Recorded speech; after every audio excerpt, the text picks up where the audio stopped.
31st night కి farm house book చేసుకుని friends తో ఎంజాయ్ చేయాలనుకుంటున్నారా? అయితే వెంటనే డోసే యాప్ ని డౌన్లోడ్ చేసుకుని బుక్ చేసుకోండి.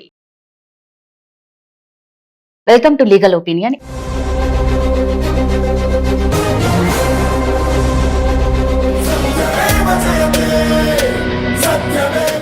ఆజాద్ గారు, ఇప్పుడు ఈ సమస్య అంటే నేను ఒక ఆడదాన్ని కాబట్టి కొంచెం చెప్పనీకి కొంచెం మీరు అర్థం చేసుకోండి, నేను కొంచెం చెప్తూ ఉంటాను. మేడం, నా పెళ్ళయి 10 సంవత్సరాలు అయ్యింది. నేను ఇప్పుడు ఉద్యోగం చేస్తూ ఉన్నాను. మా ఆయన ఇంట్లోనే ఉంటారు. అయితే నేను ఇంటి పని, ఆఫీస్ పని చేసి చాలా అలసిపోతున్నాను. మా ఆయన మాత్రం ఇంట్లోనే ఉంటారు. ఇలా ఉన్న మా ఆయన రోజు రాత్రి అయ్యేసరికి ఆయన చెప్పింది వినాలి. అంటే నాకు అంత ఎనర్జీ ఉండటం లేదు. ఎందుకంటే ఇటు పిల్లల్ని చూసుకుంటూ ఇటు ఆఫీస్ ఉద్యోగం చేసుకుంటూ నాకు అక్కడే నేను అలసిపోతున్నాను. రోజు రాత్రి అయ్యేసరికి ఈయనకి ఖచ్చితంగా నేను పలకాలి. నాతో అవ్వటం లేదు. ఇది తట్టుకోలేక నేను మా అమ్మగారింటికి కూడా వచ్చేసా. ఇక్కడికి వచ్చినా కూడా ఈ మనిషి నన్ను వదలటం లేదు. నేను ఇప్పుడు మామూలుగా వ్యక్తిగతంగా ఎవరన్నా ఇబ్బంది పడితే మామూలుగా కేసులు పెట్టొచ్చు అని అంటూ ఉంటారు కదా.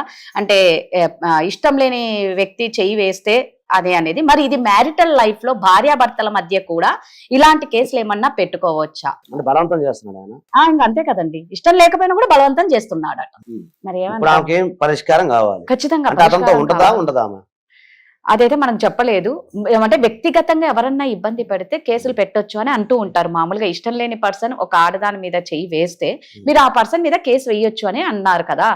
అయితే ఇప్పుడు భార్యాభర్తల్లో భార్యకి ఇష్టం లేకపోయినా భర్త ఇలా చెయ్యడం అన్న దాని గురించి నేనేమన్నా కేసు పెట్టొచ్చా? నేను తట్టుకోలేకపోతున్నాను. భారతదేశంలో మ్యారిటల్ రేప్ అనేది ఇట్ ఈస్ నాట్ క్రైమ్.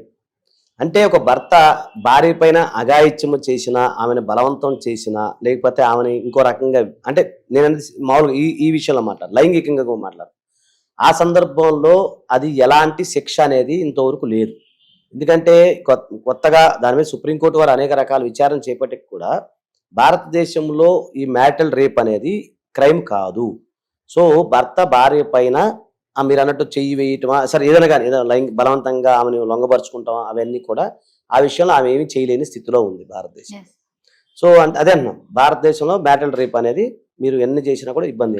మరి ఎలా అంటే ఇప్పుడు ఈ అమ్మాయి ఉన్న సమస్య నుంచి బయటికి రావాలి. ఇక్కడ మనం ఆలోచించాల్సింది ఏంటంటే, అదే అంటున్నా, లైంగికంగా వేధించినప్పటికి కూడా, భర్త భార్యను లైంగికంగా వేధించినప్పటికి కూడా ఏమేం చేయలేదు. లైంగికంగా నన్ను నా భర్త వేధిస్తున్నాడు, లేకపోతే నన్ను బలవంతంగా రేప్ చేశాను కేసు పెడతానికి అయితే భారతదేశం లేదు, చట్టం అయితే లేదు. సో ఇప్పుడు దాన్ని అంటే ఇక్కడ మనం ఆలోచించాల్సింది, ఈమె ఒక రేప్ గురించో లేకపోతే లైంగిక విషయం గురించి కూడా మాట్లాడలేదు. ఆమె 2-3 కారణాలు కూడా చెప్పారు.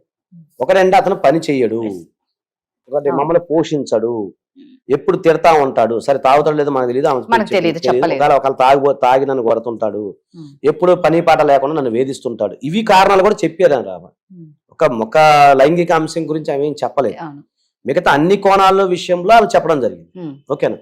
సో ఇప్పుడు ఈ మిగతా అన్ని కోణాల విషయంలో చెప్తున్నప్పుడు ఆమె ఎవరైతే ఉన్నారో ఆమెని, లేదండి నా భర్త నన్ను వేధిస్తున్నాడు, కొడుతున్నాడు, తిడుతున్నాడు అంటే మీరు ఆ విధంగా 498 అంటే ఇప్పుడు 85 BNS అనుకోండి, ఆ విధంగా మీరు నన్ను అరెస్ట్ చేస్తున్నాడని చెప్పి హరాస్మెంట్ అంటే భారతదేశంలో భర్త భార్యని కొట్టడం క్రైమ్, భర్త భార్యని తిట్టడం క్రైమ్, భార్య భర్తను కొట్టడం క్రైమ్ కాదు. భార్య భర్తను కొట్టడం క్రైమ్ కాదు. భార్య భర్తను తిట్టడం క్రైమ్ కాదు. వినండి, ఈ చట్టాలు ఎలా ఉంటాయి. సో అంటే భార్య వెళ్ళి భర్తను కొట్టింది అనుకోండి, సరే అది వేరే ప్రైవేట్ కంప్లైంట్ వేసుకుని అవన్నీ అవుతాయి, కానీ ఇతను పోయి పోలీస్ స్టేషన్లో కంప్లైంట్ చేయడానికి లేదు. భార్య వెళ్ళి భర్తను తిట్టింది అనుకోండి, అతనేమి పోలీస్ స్టేషన్లో పోయి కంప్లైంట్ చేయడానికి లేదు. ఇది అర్థమవుతుంది. సో భార్యకున్న హక్కులు అవి. సో మళ్ళీ భార్య భర్తను వేధిస్తే ఏం చేయలేం. అలా కాకుండా భర్త భార్యను వేధించినా, భర్త భార్యని కొట్టినా ఇట్స్ క్రైమ్. అలాగే మళ్ళీ చెప్తున్నాను, భర్త భార్యని లైంగికంగా వేధించినా, భర్త భార్యని లైంగికంగా వేధిస్తూ బలవంతంగా రేప్ చేసినా, ఇంకోటి సెక్స్ చేయమని బలవంతం చేసినా కూడా ఆమె కేసు పెడతానికి లేదు. మీకు అర్థమవుతుంది? సో ఇక్కడ లీగల్ మనం అంటే నా వ్యక్తిగత అభిప్రాయం, చట్టం ఏం చెప్తున్నా చెప్తున్నా. అంటే ఒక భర్త భార్య పైన రేప్ అటెంప్ట్ చేశాడు, లేకపోతే రేప్ చేశాడు భార్యని, సో పోయి నా భార్య నా భర్త నన్ను పోయి రేప్ చేశాడని కేసు పెడతానికి ఉండదు. ఇది భార్యాభర్తల బంధం గురించి మాట్లాడాలి. ఆ చట్టంలో మీరు ఉన్నప్పుడు సరే వేరే థర్డ్ పర్సన్ చేస్తే అది పెద్ద కేసు అవుతుంది, 7 years ఇంప్రిజన్మెంట్ అవి. సో దాని గురించి ఇంకా చట్టపరంగా నడుస్తా ఉన్నాయి అన్నమాట. సో ఇక్కడ ప్రాబ్లం ఏమైంది, ఆమెకి ఇంకొన్ని హక్కులు ఉన్నాయి. అదేంటంటే డొమెస్టిక్ వైలెన్స్, అంటే అతను తిట్టడం కానీ కొట్టడం కానీ. ఇప్పుడు మీరు అన్నట్టు ఆ లైంగిక చర్యలో ప్రతి చర్యలో భాగంగా ఆమెను కొట్టడం కానీ హింసించడం కానీ చేస్తున్నాడు అనుకోండి, ఇక్కడ ఏం ప్రాబ్లం అవుతుంది, అది అతను 85 BNS అంటే 498A అనేవాళ్ళు ఇప్పుడు 85 కింద ఆమె వెళ్ళి కంప్లైంట్ చేయొచ్చు.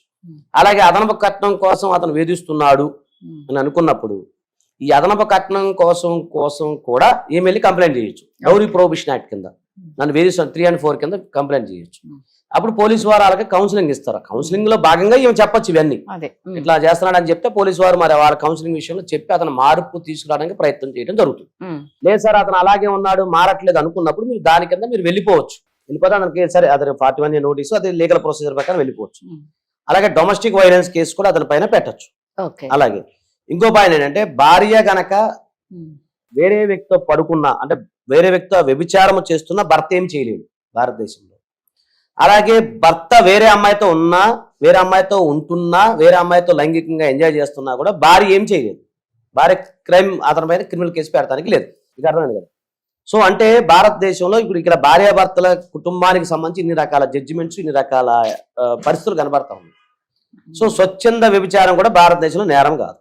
మన రీసెంట్ గా ఒక హైకోర్టు వారు ఇచ్చిన జడ్జిమెంట్ ప్రకారం వివాహిత అంటే పెళ్లి కాని అమ్మాయి వెళ్ళి భర్తతో ఉండొచ్చు, అలాగే పెళ్లి కాని అబ్బాయి వచ్చి భార్యతో ఉండొచ్చు.